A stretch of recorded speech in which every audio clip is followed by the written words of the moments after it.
You just interviewed Mel Gibson for WGN. Mel appeared to curse at you because you dared to ask what I and many others thought were perfectly legitimate questions related to his 2006 drunk driving arrest and the anti-Semitic rant that followed. Let's watch how all that went down. Do you think that the public will perceive you any differently after all that's been in the news about you?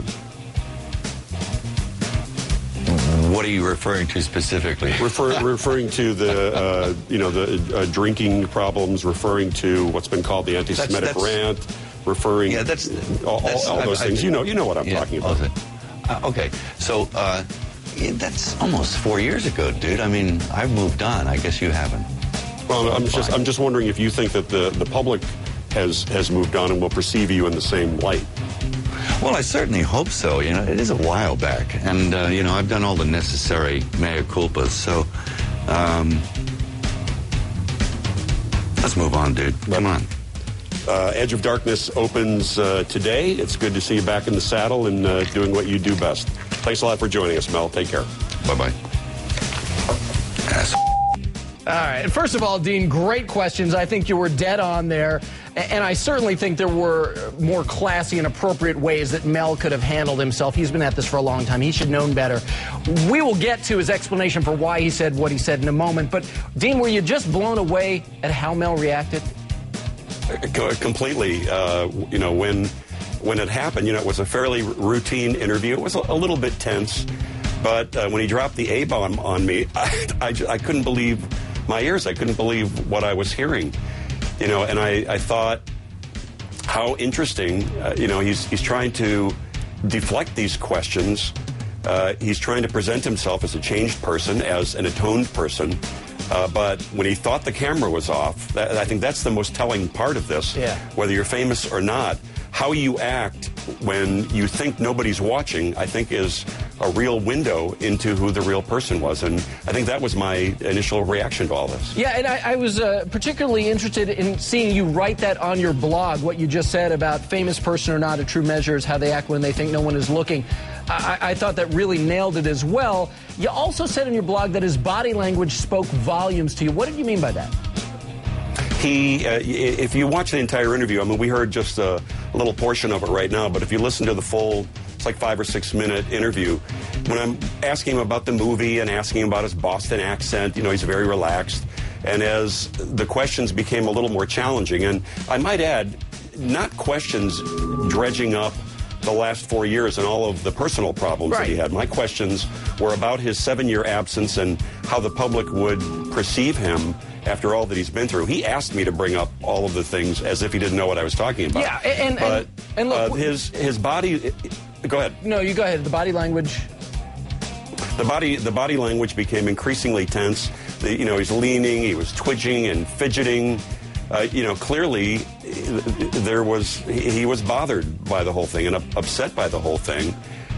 You would think that his PR people in the last 4 or 5 years would have prepared a concise, contrite statement for him that when dopes like me ask obvious questions, when you have the 2,000-pound elephant in the room, that any journalist worth their salt would ask the most obvious questions. He would come prepared for something like that and not be confrontational. No, you know the questions. You do know the questions are coming. You, myself, Sam, we've been at this for a long time, and we've seen both sides of that. And I want to bring in Sam Rubin because, Sam, this whole drama with Dean happened right on the heels of your run-in with Mel Gibson. I want to watch what happened during Sam's chat for KTLA, where, dare I say it, got a little tense. Let's roll that. Some people are going to welcome you back, and other people are going to be like, he should never come back. Why?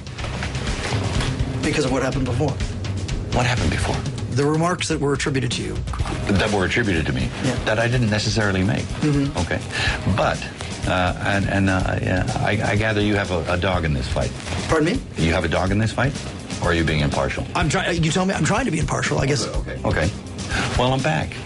And I hope it works out. And I hope people will graciously accept me back. You got around to his nice answer. And, Sam, I got to say, I think you got off kind of easy. Mel didn't swear at you. But I did think that he dug himself quite a hole when he asked you if you've got a dog in this fight. He meant that, because you're Jewish, how could you possibly be objective? Can you even believe, after all he's been through, that he would even bring that up?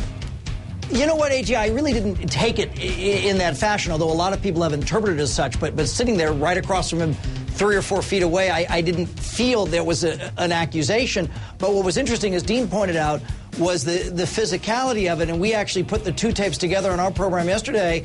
As you can see him lean, we're calling it the Mel Gibson move, and this twitchiness that Dean described. And again, I think it's a question that's a very, very legitimate question in terms of how does he anticipate audiences will perceive his return.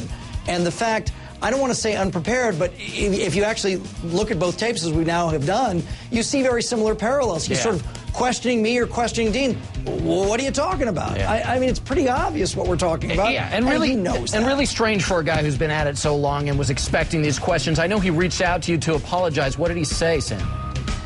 You know what he did, which was very interesting, is a day or 2 after the interview, through his publicist, got my cell phone, called me up.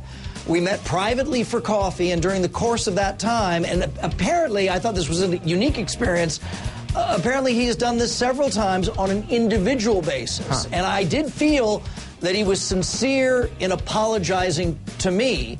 And I suggested to him, you know, I think you could put this behind you, that if this kind of private conversation that we're having, if you'd elect to have it on camera, I think that would be helpful. He didn't have any interest in that. Since that time, he's texted me several times back and forth, and when the thing happened with Dean, I texted him. He's in France now, and said, gee, what happened here?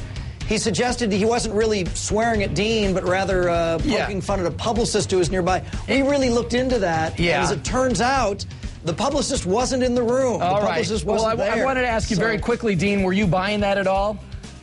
No, not a bit. Okay. I mean, I looked at the tape, you know, over and over again. It's so funny that we're looking at these tapes like they're the Zapruder tapes. Yeah. You know, it's Mel Gibson. You know, clearly he's reacting and drops the A-bomb on me. He's looking at me.